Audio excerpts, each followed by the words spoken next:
កាលពីព្រេងនាយមានបរិសប្តីប្រពន្ធនាំគ្នាទៅសួរបងប្អូននៅភូមិព្រៃសណ្ដែកដើរទៅប្រទេសនឹងអាដំឡុង7សន្តានកំពុងតែទឹមគោកជួស្រែបរិសប្តីប្រពន្ធនោះសួរថាអ្នកឲ្យអ្នក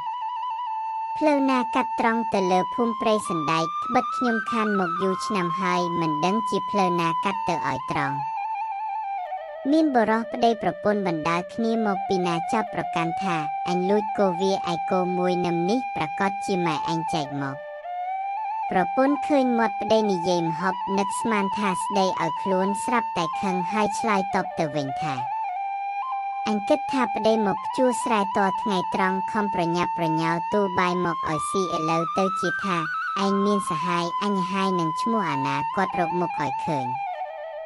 ឯប្តីមិនតតែពុំបាយអស់មួយកូនល្អយប្រពន្ធថាអ្វីក៏មនុស្សផងលុះប្តីបរិភោគរួចប្រពន្ធកន្តៈយកល្អយប្តីសួរថាឯងមានការវេផ្ទះបានជាប្រញាប់ម្លេះប្រពន្ធថាអញមុខជាប្រាប់ម៉ែអញមិនខាន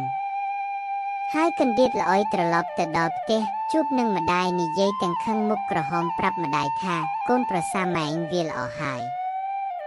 ខ្ញុំទូបាយទៅឲ្យស៊ីដាក់ល្អយស្ទើរតែមិនទាន់វាស្ដីឲ្យខ្ញុំថាមានសហាយ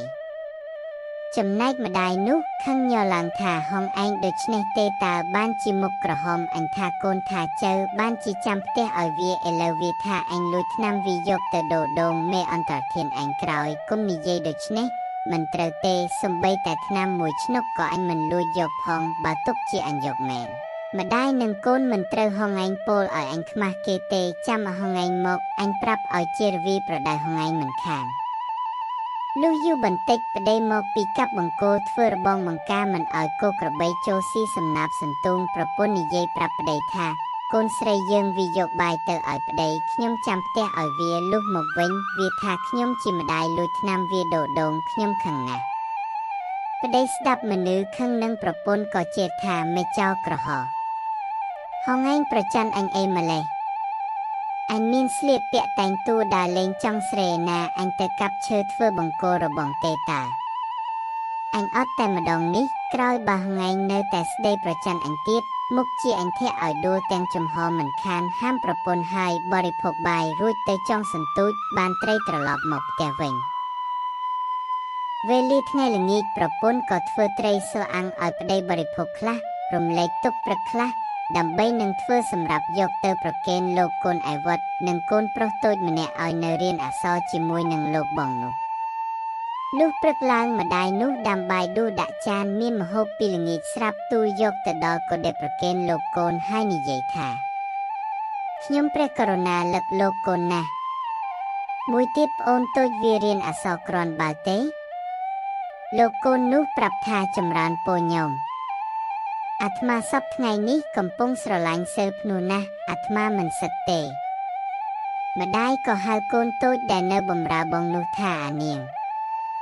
លីលោកបងទៅផ្ទះនឹងម្ដាយបានមួយថ្ងៃសិនត្បិតឪពុកឯងរឹកណាស់កូនតូចឆ្លើយប្រាប់ម្ដាយថាត្រីញៀតលោកបងនៅពីកន្ទុយទុកក្នុងកុដពេលល្ងាចខ្ញុំយកពីចម្រៀកដុតស៊ីបាយដែលសល់ពីលោកឆាន់ពេលព្រឹកនោះឯលោកសង្ឃដែលគង់នៅចិត្តកុដិទាំងប៉ុន្មានបានលំដាយនឹងកូននិយាយតែដោយខ្លួនមិនទទួលសម្រុងគ្នាដូច្នេះលោកទាំងអស់ទប់ពុំបានក៏សើចត្រហឹងអឹងអាប់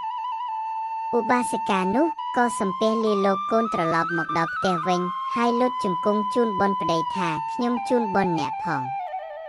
ប្តីឆ្លើយថាអើអញឃើញបាយសម្លឹកហាំងព្យួរទុកនៅសង្រែកអញស៊ីអស់ទៅហើយប្រពន្ធក៏មើលមុខប្តីមើលមុខប្រពន្ធប៉ព្រិចភ្នែកមកធ្វើវាហឺតែដោយខ្លួនលុះយូរបន្តិចស្រាប់តែប្អូនស្រីបង្កើតខាងប្តីនៅភូមិតេឆ្ងាយមកដល់បានផ្លែពងមួយផ្ដើនឹងស្លឹកប្រស្វាមួយសំណុំមកផ្ញើបងនិយាយសួរបងថាបងបានព្យួររាស់ដកស្ទូងបានស្រែប៉ុន្មានហើយបងទាំងប្តីប្រពន្ធឆ្លើយប្រាប់ទៅប្អូនស្រីវិញថាអាហងល្មមទុកដាក់ឲ្យវាមានប្តីទៅចុះតែហងមើលកុំឲ្យតែចេះលេងប៊ីផឹកស្រាជក់អាភៀងប្អូនស្រីស្ដាប់មនុស្សទៀតក៏ប្រាប់ទៅបងទាំងពីរនាក់ថាខ្ញុំស្ដាយត្រឡាចខ្ញុំមួយត្រឹងណាស់កំពុងតែផ្កាក់បតូចស្រាប់តែមេជ្រូកវាទៅឈ្មោះគល់ដាច់មកអស់បងទាំងពីរនាក់ថាអាហង ល្មមទៅផ្ទះក៏ទៅចុះល្ងាចណាស់ហើយក្រែងកូនវាយំរកប្អូនស្រីនោះក៏ត្រឡប់ទៅផ្ទះវិញព្រោះអ្នកទាំង7នាក់គឺបុរសស្រីប្តីប្រពន្ធម្ដាយឪពុកលោកភិក្ខុកុមារជាកូននិងប្អូនស្រីសុទ្ធតែថ្លង់និយាយមិនចុះសម្រុងគ្នាបានជារឿងនេះគេហៅថារឿងដំឡង7សន្តាន